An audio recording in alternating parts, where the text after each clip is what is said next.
Are you looking to build your own bow hunting arrows? Well, we're going to take you through step by detailed step of how we do it. Stick with us.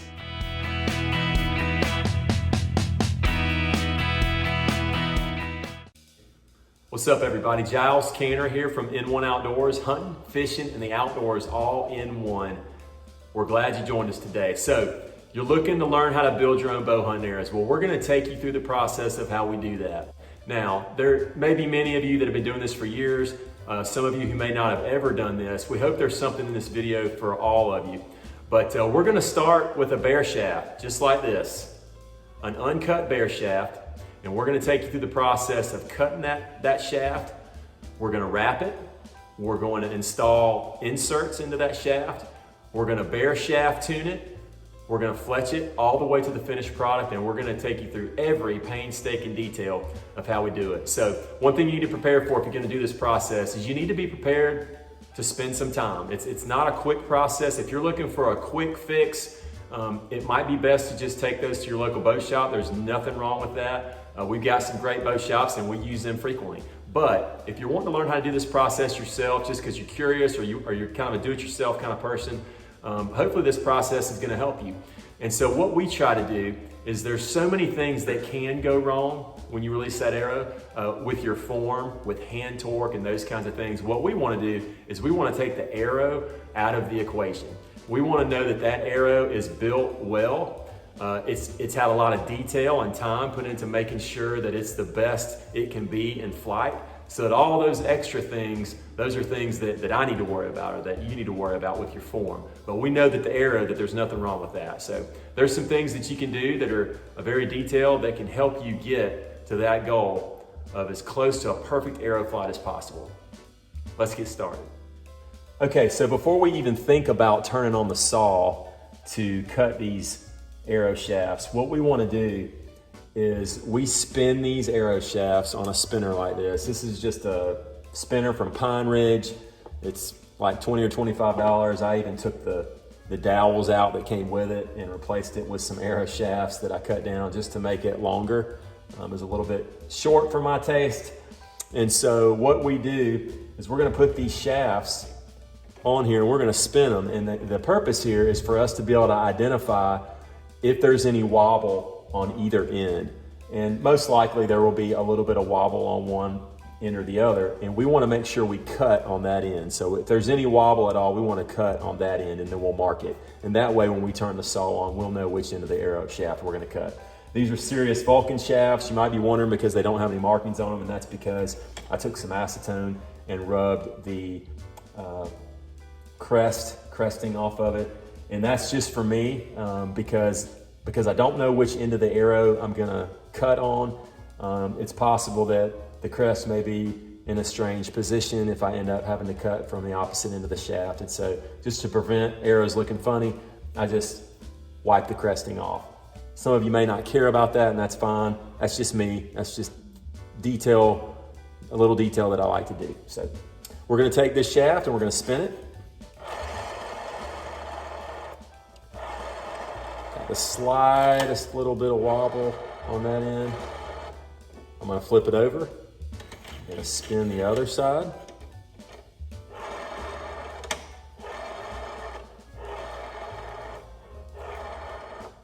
That side's pretty good. Try that one more time. So I think I'm gonna cut from this side. So what I'm gonna do is I'm just gonna take a little red Sharpie and just make enough of a mark on here to where I can see that when it's time to cut. So I just put a little mark on the end there. You probably can't even see it, but I'm gonna make sure I cut from this end because it just has just the slightest wobble on that end. And I'm gonna do that process for each one of these shafts before I cut them.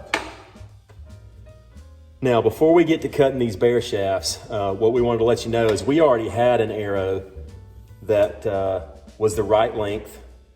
And so we just use this arrow to mark these other shafts so we would know how long to cut them. Now, you may not have shafts that are already cut for you to know how long your arrow shaft needs to be. So what you need to be sure of is that you put a knock in your arrow and you make sure that you knock it on the string of your bow, and you need to be sure that at full draw, when you draw that bow back and you're at full draw, that the end of that shaft where that broadhead is going to be right here, that it extends past your finger at full draw. That way when you release the bow, that shaft is going forward. There's never a chance of that broadhead running across where your finger is. Maybe you've got your finger sticking out by mistake. We do not want any fingers cut off. So be sure before you mark your shafts that you put a knock in the end of the arrow, you knock it on the string, and at full draw, you need to be sure that whatever length of arrow that you cut, that the broadhead is going to be past where your finger is on the bow. Very important. Let's cut some shafts. Now, we told you in the beginning this is going to be detailed, so we want to show you this detail. When we cut this shaft, we've got it lined up here, got it lined up here at the end. When we cut this shaft right here with the saw, we want to move in and be turning this shaft as we cut it. Turn it all the way around. That's going to help prevent any uneven cuts, and that's going to matter in arrow flight. So we want the ends of both of this shaft, we want both ends to be as square as possible. And that starts with a good cut. We'll sand in just a minute. But make sure that when you're cutting, that you rotate that shaft all the way around.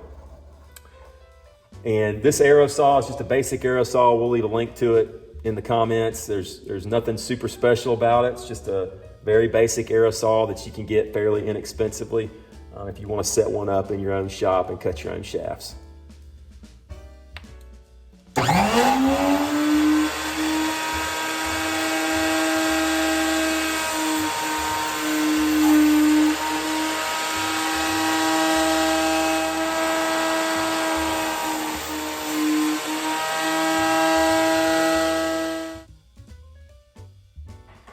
Okay, so now that we've got these shafts cut to length, we want to make sure that we just take a little Sharpie and we're going to mark around the top edge here on both ends. Just a little red mark, just enough for us to see.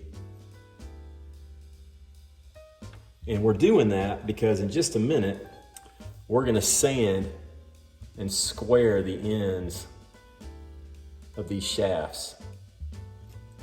And the reason we do that is we want to make sure that the knock that goes in the end here and the insert that goes into the other end are flush with the end of this arrow shaft. And so it's really important that squaring the ends of these shafts is done, because that can make a difference in arrow flight. When that arrow comes off the string, if that knock is not on the squared end right here, it can cause some erratic arrow flight. So those are the little details that when you do these yourself, that you can make sure is done correctly and that it's actually done at all, as opposed to just slapping them in a saw and cutting the ends off and slamming some, knocks in the end and some inserts in the tip. So make sure you mark the ends just enough to see it so that we can sand the ends. And we'll just sand it just enough to where that red goes away, and then we'll know we have a square end. Let's do some sanding. Okay, we've got a little squaring tool here. And you can put this in the end of a drill, but you really don't need to do that. There's also all other kinds of squaring tools that you can get where you actually lay the arrow down, much like you did on the spinner, and you rotate the shaft back and forth. But I've found that this works just as well. And you'll put this tool in the end of your shaft. You do have to make sure that you have the correct fit for the diameter of your shaft. And what we're going to do is we're going to just turn this until we sand off that red mark that we have put on there with a Sharpie. Doesn't take a whole lot. Then we'll check, and we're going to keep doing that. Do where you can see it here. We're going to keep doing that until the red is gone from the top of that shaft.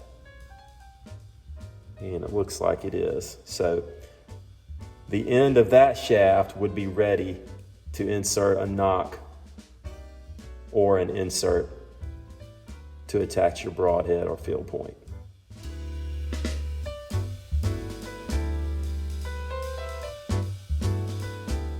Okay, now that we've got our shafts cut, we've also squared the ends of these shafts on both sides.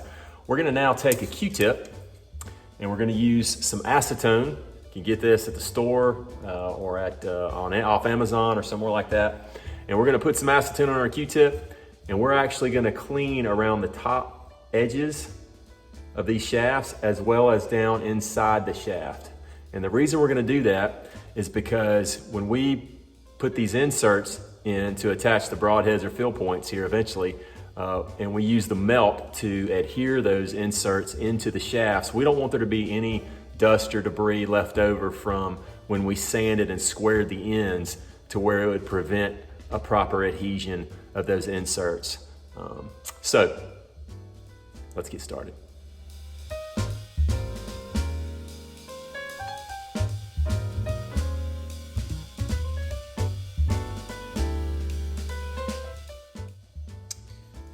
You can see there the debris that comes out of there. So, you know, a real important step, one that might be easily skipped, but again, we're being detailed with our arrows because we want to have the best chance of this arrow not only getting to its target, but staying intact once it does. Okay, so I have finished cleaning out the insides of both ends of the shaft and cleaned the tips here to get all that dust and debris from where we cut the shafts.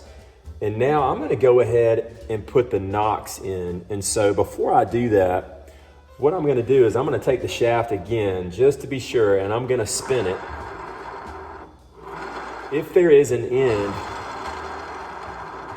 that is straighter, spins straighter than the other, that is the end that I wanna go ahead and put this nock in, because I want contact with the string. When that arrow leaves the bow under tremendous force, I want that force to be in contact with the straightest end of that arrow so that it can give me the best possible arrow flight. So when I test this one, this end is just a hair straighter than the other end, and so I'm gonna put my nock right here in this end. I'm gonna go ahead and insert that. Make sure it's all the way in there. Okay, so now I'm gonna work on the inserts. And the inserts are where the broadhead or the fill point will screw into. And here's an example of an insert. There are a lot of different companies that make lots of different inserts. We're actually building a really heavy arrow because we want a higher F.O.C on this arrow. And if you want to check the F.O.C of your arrows, we've got a very handy tool on our website. It's a F.O.C calculator that you can plug in a little bit of information. Actually, with just little sliders on the screen, you can enter the information and it will actually tell you what the F.O.C of your arrow is. But we're building a rather heavy arrow, so I'm gonna have 150 grain inserts in the end of my arrow. And so what I like to do is, these can vary a little bit in weight, and so I wanna weigh these before I put them in my arrows. I wanna weigh these and see just how heavy they actually are. And I'm not super concerned about whether they're exactly 150 grains, because most likely they won't all be exactly 150 grains. Probably be within a grain or so of 150, but I would like to get them all as close to the same as I could. So I'm gonna go ahead and weigh these, and you can get one of these little scales from Amazon or anywhere, probably $15 or $20, but I'm gonna go ahead and weigh these inserts. So you can see there, that one is 150.2 grains.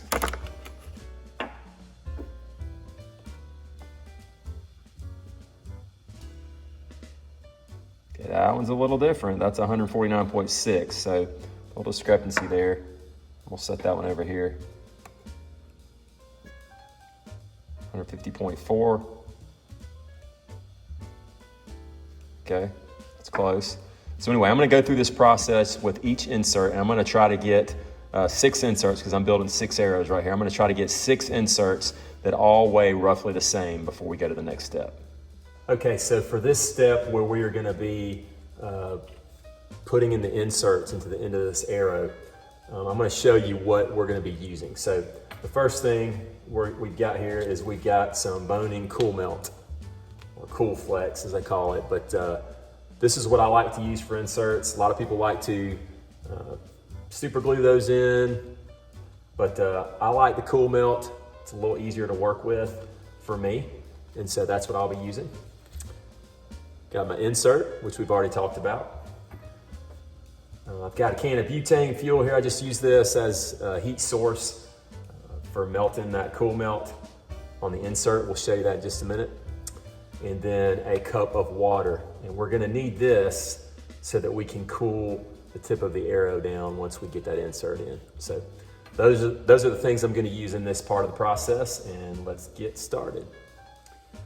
Okay, so before we get started with applying the cool melt to our insert, I'm gonna go ahead and take a feel point, and I'm gonna be using a 100 grain broadhead on this arrow anyway. So I'm gonna go ahead and just put a 100 grain feel point in here. It doesn't really matter what size you put in here for this step, but I'm gonna go ahead and put it in there, and that's gonna give me something to hold on to with these pliers. So I'm just gonna hold on to that, the tip of that feel point, just like that. And that'll keep me from having to grip the actual insert. So I'm gonna turn on my little torch here.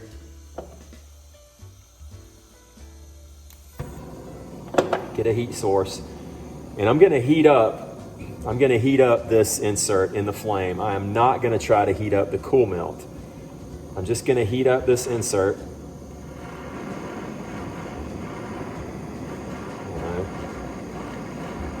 Every 10 seconds or so. And then I'm gonna actually apply the melt to the insert. And you'll be able to tell if it's hot enough or not. If the cool melt does not melt on that insert when you apply a little bit of pressure to it, then you probably need to heat up your insert a little more. You just don't want to get the insert super hot, because then it'll scald the inside of your shaft. So you can tell now, I may have gotten it a little too hot, but you can tell now that cool melt is just melting right on the surface.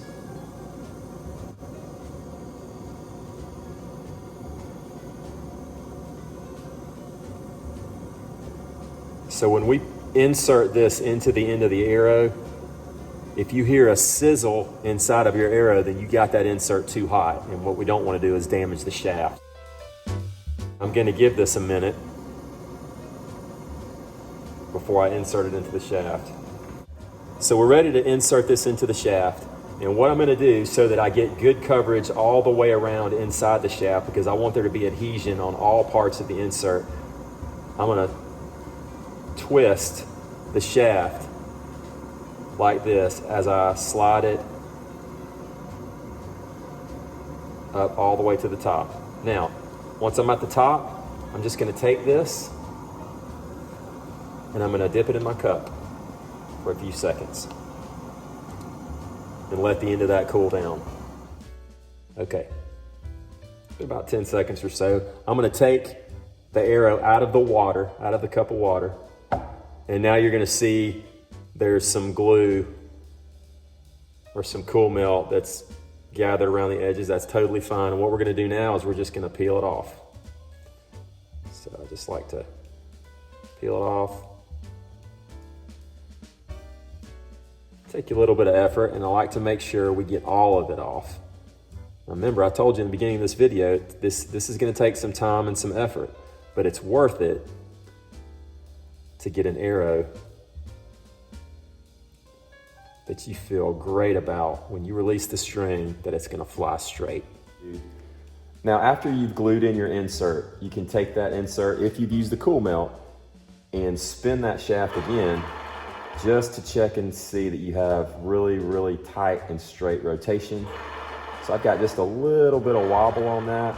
So what I can do now is I can take my heat source and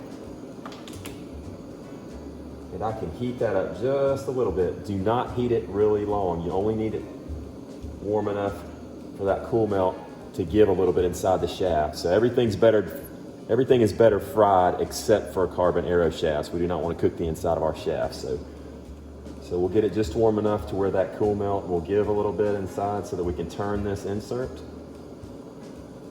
Now it's turning. and then we'll spin it again.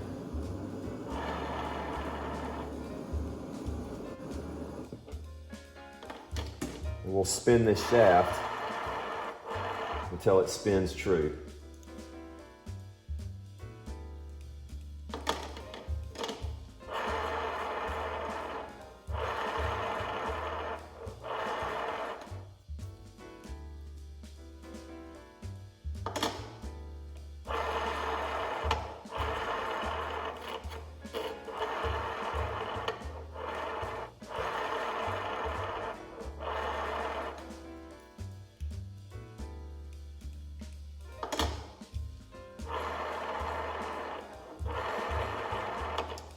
That's what we're looking for right there. Okay, so we are ready to apply an arrow wrap to this arrow shaft. And so we are gonna install one of our own arrow wraps. These are our in-tune, knock tuning arrow wraps. We've got another video on our channel that you can watch if you wanna learn some more specifics about that and how that came to be. But what we wanna do is we wanna peel this wrap off, and then we wanna make sure you see the bottom right here with the tick marks. That's to go on the bottom of the arrow. So we just want to make sure that when we turn it over here, we have it to where it will be on the bottom of the arrow. So what we're going to do here is we're going to line up our shaft parallel to the edge of the wrap. And so I want to put the end of the wrap at the end of the shaft there, and then I want to make sure that I get this lined up just as close as I can, straight and parallel to the edge of that wrap. Hopefully you can see that right there. And what I'm going to do is I'm going to apply downward pressure while I roll this forward. And as you can see right here, I've got a little pad. You can get these anywhere. It's kind of like mouse pad material, but there's all kinds of places online that sell these. But this is just more like a kitchen item actually, but hot pad. But I'm gonna line it up with the edge, and I'm gonna apply pressure as I roll, and it's just gonna roll right on there, and then I'm gonna seal it. Now, I'll also say, sometimes, depending on the shaft, you can have a little trouble with adhesion with these wraps. And so what I did is I just took a very little small amount of acetone, put it on a rag, and just lightly wipe this shaft down. Don't use a lot because it can eat into your shaft and remove the paint and the finish. But just lightly, just so I can get a good clean surface and get good adhesion. So here we are, we've got it lined up, and we're gonna go ahead and roll, applying pressure, and you can see it just rolls right up on there.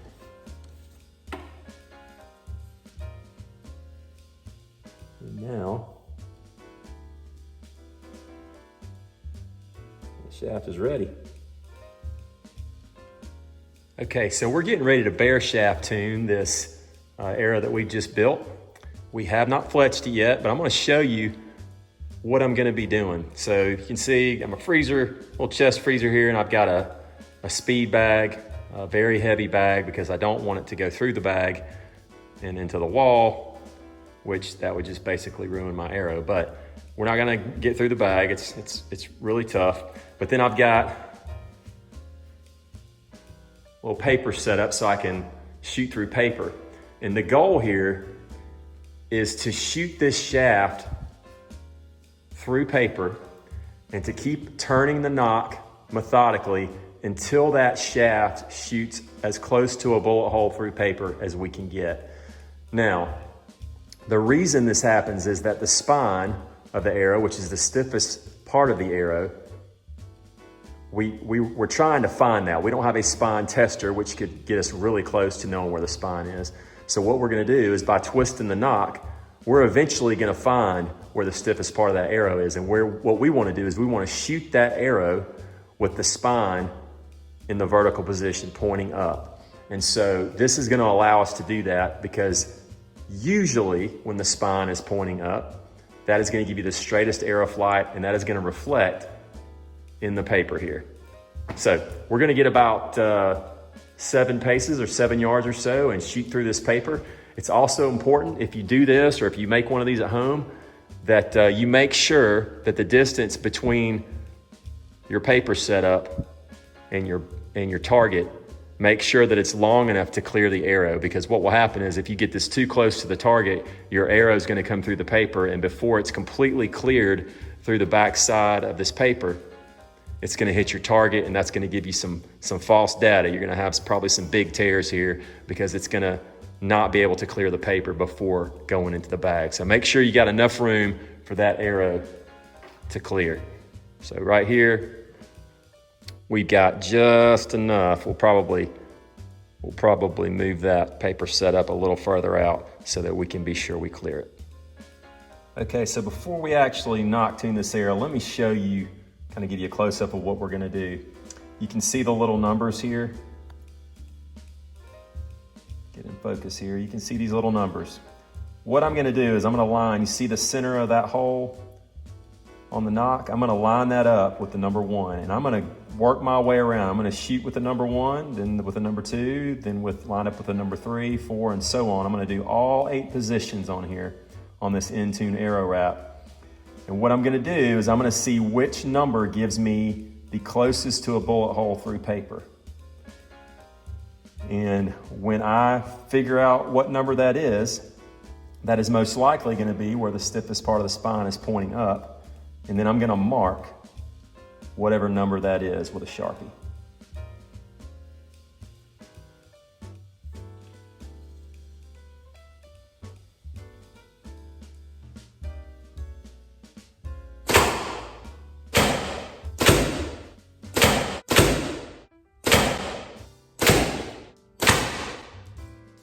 Okay, I've shot the arrow in all 8 positions on the in-tune arrow wrap, and now let's go up here and let's take a look at what we have. So this was actually my first shot, and that was so large that I thought that had to be some hand torque or something with my form, and you're gonna get that sometimes. So don't freak out if you get some really large tears. It's probably you, especially if all the rest of them are not that way. So I went ahead and shot again. So here was my second attempt at the 1 position. That's a pretty good effort right there. And you can see as we go to 2 is also pretty good. And 3 here, 3 we got a little out of line, as you can see. 4 is probably gonna be the winner on this deal. But there's 4. There's 5, still pretty good, but not quite as tight. And 6, a decent sized tear. 7, still had some lateral tear going on, and then 8. So really, 1, 2, 4, and 5, 3 may have been me a little bit, but 4 was just really, really, really tight. That's what we're looking for when we say a bullet hole. Okay, so now that I know that the arrow shot the bullet hole or closest to a bullet hole on number 4 setting right here on this in-tune wrap, I'm gonna actually take the Sharpie and I'm just gonna make a mark on number 4. Just like that.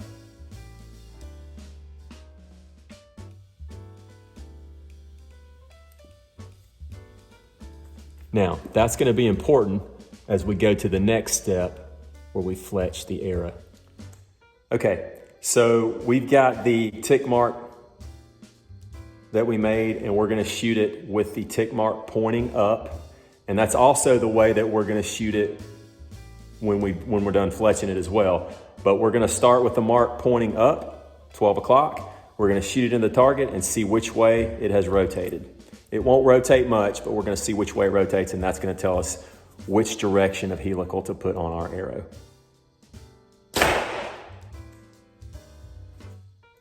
Let's go take a look. Okay, we've shot into the target, as you can see there. We're gonna come here now and look at that tick mark. So we started here at 12 o'clock. That shaft has rotated slightly to the left. Now it's at about 10 o'clock or so. So it did rotate left, as you can see. Rotated left of vertical. So we are going to fletch this arrow with a left helical. Now, remember we said earlier that we're wanting to shoot this arrow with the tick mark pointing up, because we know that that is the place where that arrow shoots the straightest, at least through paper. So we have it, of course, marked right here. And for us, we need that tick mark, of course, to be pointing up, but that fletching will clear our cables in the up position. Your bow may be a little bit different. You may have a cable in a different position, but the bottom line is when you end up shooting that arrow, you want the tick mark to be pointing up, 12 o'clock. So you need to fletch your arrow and put your fletchings on this shaft whatever way you have to clear cables, but so that when you shoot it, your nock is lined up with the tick mark, and for us, it's the number 4. So we're gonna put it in here in the jig. This is a Bitzenberger jig. There's lots of great arrow jigs out there. Bitzenberger's been around forever, tried and true. It's the one we like to use. So we need to make sure that we line up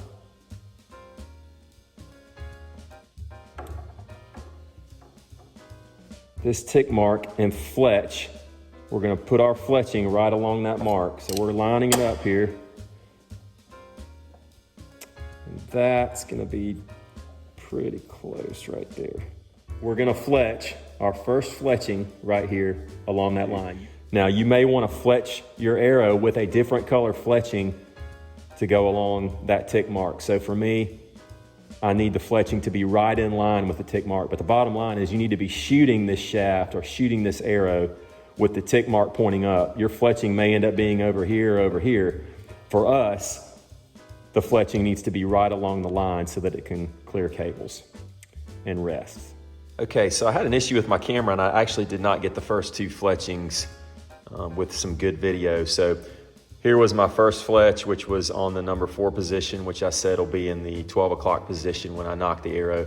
And then this was my second fletch that I just finished. And now I'll make the final turn of the Bitzenberger jig. It'll lock in place and I'll install the third and final fletching right here. Okay, so we've got our Bitzenberger jig here and we've got our fletching. And this fletching is gonna go in the jig right here. And the bottom of the fletching, we're gonna line up with that little black mark right there, if you can see that. Now, the black mark is there because that is how far up the end of the shaft I want the bottom of that fletching. And so that gives me a reference point for every fletching that I put into this jig. It'll be in the same spot, which means it'll be in the same position on the shaft as far as height-wise up from the nock of the arrow on the shaft. So this particular type of fletching from TAC, it's a TAC 2.75. It requires some primer. And so got a primer pin right here. And before we start, just like to take like a cloth or something and dab it to make sure that the primer is activated, and you'll see a little bit of liquid on there. You just want to be careful. Don't press down when you apply this primer. Don't press down hard on this pin or that primer will leak down onto here, which you may think, oh, what's the big deal? It'll dry up. Well, if you put too much primer on these veins, which I have found, they will actually shrivel up. The fumes from the primer will actually shrivel up the plastic on the veins. So just make a light coat right here on that plastic, and that is going to help the glue that we use adhere to the vein and to the shaft. So we've got the glue right here. And what we're going to do, get a little bit of that glue started. We just want to get enough to fill the little trough on the vein, and then we'll just use the tip to spread the rest of it through there. We don't want to get gobs of glue in there so that it's, you know, leaking out the sides when we apply the vane to the shaft. But we want to make sure we get good adhesion onto the shaft. So then we're going to take the jig and we're going to seat it right here on the bottom. So make sure the bottom of the jig is touching. And then the magnet kind of pulls the attachment onto there, and then we're gonna let the bottom seat down first and then press the rest down onto the shaft. Just kind of hold it there for a minute. Don't need tons of pressure, but just a little bit of pressure. Make sure all that glue seats down on the shaft, and then we're gonna let it dry for about 5 to 10 minutes. All right, we're ready to remove the jig from our fletching. Just do that. Pull our arrow out here. And we've got a nicely fletched arrow. So we've got our arrow that we fletched, but one really important final step is that we want to put a dot of glue on each point, top and bottom of where these fletchings are, so that we can make sure that fletching stays down in flight and does not come up. Or maybe with contact with a target or an animal, we want to do everything we can to make sure that fletch stays intact. So we're going to do that now.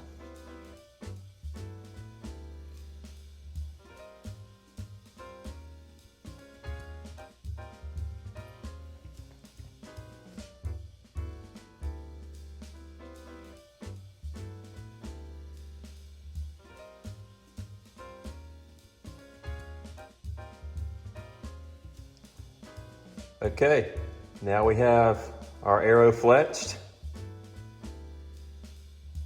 And the last little thing we're gonna do, as you can see right there, we are able to indicate which arrow this is. Just helps us keep track of things. So we're gonna take a little red Sharpie and mark arrow number 1. And we're gonna do this process 5 more times to finish our half dozen arrows. So again, lots of time put in, but we can be assured when we cut this arrow loose that it's gonna fly straight if everything else is in order. All right, well, we hope you've enjoyed our little tutorial on how to build your own bow hunting arrows. Hopefully you've enjoyed the process and enjoyed the detail that's involved. We hope that this fall you'll be able to put a hole in one, and we hope the arrow is just passing through. Hey, we hope you have a great week, and remember, where the moments happen, we'll meet you there. We'll see you next time.